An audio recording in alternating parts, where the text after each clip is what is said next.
So friends, आज हम discuss करेंगे कि आईपीओ, व्हाट इज़ आईपीओ और आईपीओ का बेनिफिट क्या है। सो बेसिकली जो कंपनियां एनएससी और बीएससी में लिस्टेड नहीं होती और जो चाहती हैं अपने बिजनेस को एक्सपैंड करना और लार्ज स्केल पे फंड रेज करना, तो उनके लिए ऑप्शन होता है शेयर होल्डर्स। और शेयर होल्डर्स कैसे मिलेंगे? अपने शेयर इशू करके मार्केट में। ओके, तो शेयर एक तरह से हिस्सेदारी होती है। आप भी कंपनी के हिस्सेदार बन सकते हैं अगर आप शेयर परचेस करते हैं, बट इसका मतलब ये नहीं होता कि आपके पास पूरी पावर आ जाती है कि आप कंपनी में डिसीजन ले सकें। उसके लिए आपके पास कंपनी में एक लिमिटेड नंबर ऑफ शेयर्स होने चाहिए, मतलब एक परसेंटेज ऑफ शेयर्स होने चाहिए। उसी के हिसाब से आप फिर कंपनी के बोर्ड ऑफ डायरेक्टर्स या फिर उनकी जो डिसीजंस होते हैं उसमें आप पार्टिसिपेट कर सकते हैं। सो जैसे कि प्रोमोटर्स होते हैं, तो प्रोमोटर्स के पास सबसे ज़्यादा हिस्सेदारी होती है, तो वो डिसीजन मेकिंग रोल प्ले करते हैं। और मैं यहाँ आपको बता देता हूँ, बर्गर किंग का आईपीओ आया था कुछ टाइम पहले, तो मैं यहाँ आपको ये बताना चाहूँगा कि इसका बेनिफिट क्या हुआ था। तो आईपीओ क्या होते हैं और आईपीओ का बेनिफिट क्या होता है। आईपीओ जैसे कंपनी फर्स्ट टाइम लिस्टेड हो रही है, तो बर्गर किंग एक काफ़ी बड़ी कंपनी है और सेकेंड लार्जेस्ट है QSR प्लेटफॉर्म में, quick service restaurant.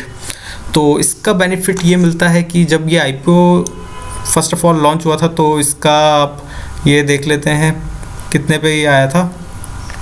So actually ये 60 रुपये 60 रुपीज़, ये आप देख सकते हैं 60 रुपीज़ का एक शेयर था और ये लॉट साइज में था 15,000 के अप्रॉक्स, 15,000 रुपीज़। 250 शेयर्स था तो 15,000 रुपीज़ के हिसाब से। ओके, तो अगर जिन लोगों को ये शेयर मिला, तो आज आप मैं मार्केट का प्राइस बताता हूँ इस एक शेयर का, ये 200 रुपीज़ तक भी गया था। सो आप देख सकते हैं ये 180 रुपीज़ भी गया है और हाई गया है 196 रुपीज़ पे। तो 196 पे जिसने अगर सेल किया होगा उसे मल्टीपल टाइम्स, मतलब 15,000 का अगर किसी को एक लॉट मिला होगा तो 45,000 उसकी अर्निंग टोटल हुई होगी, मतलब 30,000 एक्स्ट्रा अर्निंग। सो आप ये समझ सकते हैं कि कितना ज़्यादा इसमें प्रॉफिट जनरेट किया लोगों ने और अच्छा खासा प्रॉफिट बनाया है बर्गर किंग के आईपीओ से। और मैं एक दूसरा आईपीओ बता देता हूँ जो अभी कुछ टाइम पहले ही लॉन्च हुआ है और उसका भी बेनिफिट काफ़ी लोगों ने उठाया है, वो मैं बता देता हूँ आपको। सो ये है मिसेस बेक्टर का फूड स्पेशलाइज्ड लिमिटेड आईपीओ। और ये आईपीओ काफ़ी एक तरह से पॉपुलर इसलिए था क्योंकि दिसंबर 15 से दिसंबर 17 तक इसकी लास्ट डेट थी और ये 288 रुपीज़ का पर शेयर था और आज आप देख लीजिए 595 रुपीज़ का पर शेयर है। तो मतलब आप समझ लीजिए दुगने प्राइस पे 15,000 का अगर आपने एक लॉट अगर लिया है बाय द वे, तो आपको 30,000 रुपीज़ इसमें मिल रहे थे और काफ़ी अच्छा बेनिफिट है।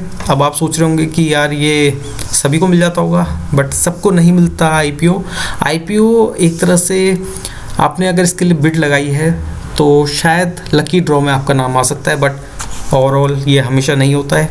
और हम आने वाले आईपीओ भी देख लेते हैं। ये है एंटोनी वेस्ट का आईपीओ और ये आईपीओ आपका आने वाला है 1 जनवरी को। इसकी लास्ट डेट थी 21 टू 23 दिसंबर और इसके बाद ये आईपीओ क्लोज हो गया था। सो इस आईपीओ की कॉस्ट थोड़ी ज़्यादा थी और आपको मैं दिखा देता हूँ 313 टू 350, मतलब कि 315 रुपये का शेयर था और 47 शेयर्स मिल रहे थे एक लॉट में। तो आप मान लीजिए कि ये मतलब काफ़ी एक्सपेंसिव भी हो सकता है और काफ़ी ज़्यादा ये प्रॉफिटेबल भी हो सकता है ये 1 जनवरी को।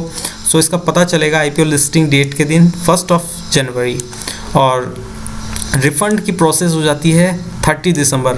सो अगर आपने आईपीओ के लिए बोली लगाई है और अगर आपको आईपीओ लॉट हो गया तो आपको इसका जो आपका ये जो अमाउंट है ये आपके अकाउंट से डिडक्ट हो जाता है। अगर आपको आईपीओ लॉट नहीं होगा तो आपके अकाउंट में पैसे वैसे के वैसे रहेंगे।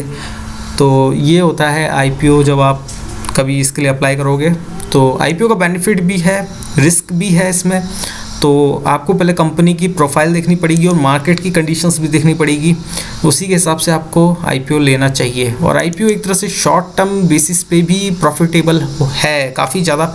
मैंने आपको 2 आईपीओ दिखाए, उन दोनों में शॉर्ट टर्म में काफ़ी ज़्यादा अच्छा गेन निकला है और लॉन्ग टर्म का तो और भी अच्छा इसमें प्रॉफिटेबल है अगर आप इसको लॉन्ग टर्म के लिए रखना चाहते हो।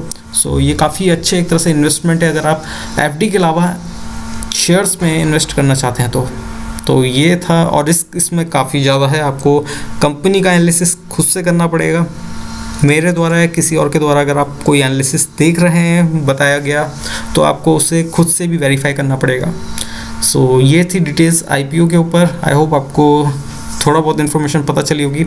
और अगर आप इसके बारे में और जानना चाहते हैं तो आपको अपना अकाउंट डिस्काउंट ब्रोकर में खुलवाना चाहिए, ज़ीरोधा या फिर अपस्टॉक्स, या फिर आपको ग्रो में अपना अकाउंट ओपन करना चाहिए। और उसमें आपको देखना चाहिए कि कौन कौन सी कंपनीज़ किस शेयर प्राइस पे अभी चल रही हैं और कौन सी शेयर वैल्यू है उनकी।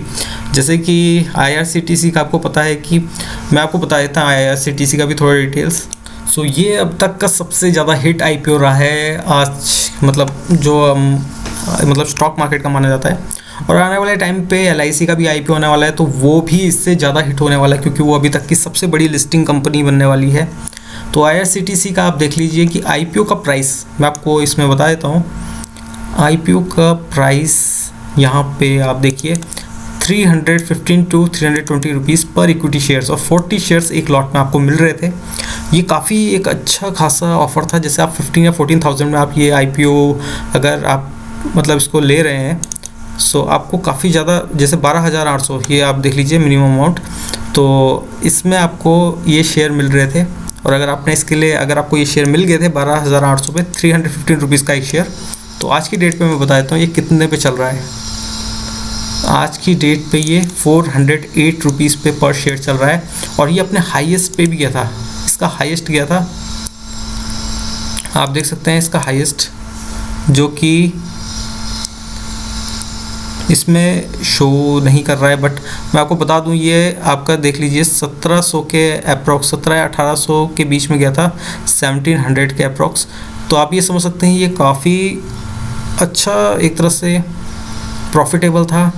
और एक साल के डेटा को भी चेक कर लेते हैं एक बार। तो एक साल के डेटा में आप देख सकते हैं, ये देखिए ये 2000 के अप्रॉक्स गया था, 1900, तो 1900 के अप्रॉक्स भी गया है। तो काफ़ी ज़्यादा प्रॉफिटेबल रहा है ये शेयर, और इस शेयर से कई लोगों ने काफ़ी ज़्यादा अर्निंग की है। और ऐसे ही जैसे IRCTC है, ऐसे ही जितने भी IPO आते हैं उनमें से ज़्यादातर हिट साबित होते हैं। कुछ IPO ऐसे होते हैं जो कि डिस्काउंट में इशू किए जाते हैं, और डिस्काउंट का मतलब ये है कि 12,800 का अगर कोई शेयर है, एक लॉट है, तो वो कई बार ऐसा होता है, फॉर एग्ज़ाम्पल 315 रुपीज़ का पर शेयर है, तो कई बार डिस्काउंट की वजह से ये शेयर 280 में भी कई बार इशू होता है, जिस दिन ये लिस्टिंग डेट होती है उस दिन। तो उस दिन फिर जिन्होंने इसको IPO में ख़रीदा होता है उनको कई बार लॉस भी हो जाता है डिस्काउंट में इशू होने के बाद, और जो उस दिन ये शेयर परचेज़ करते हैं उनको प्रॉफिट हो जाता है। सो एक ये रिस्क रहता है, बट ज़्यादातर जितनी भी कंपनीज अभी तक लिस्टेड हुई है वो ज़्यादातर प्रॉफिट में ही हुई है। और लिस्टेड अमाउंट तो काफ़ी ज़्यादा इसका आप देख ही सकते हैं, काफ़ी ज़्यादा प्रॉफिटेबल रहा है ये, और तो कई मल्टीपल टाइम्स ये प्रॉफिटेबल दे चुका है इन्वेस्टर्स को। सो ऐसे ही करके IPO से कई लोग अर्न कर चुके हैं, आप भी अर्न कर सकते हैं। अपना अकाउंट बनाइए डिफरेंट डिस्काउंट ब्रोकर्स के थ्रू और अर्न कीजिए शेयर मार्केट से। सो ये थी वीडियो IPO के ऊपर। Thank you for listening this.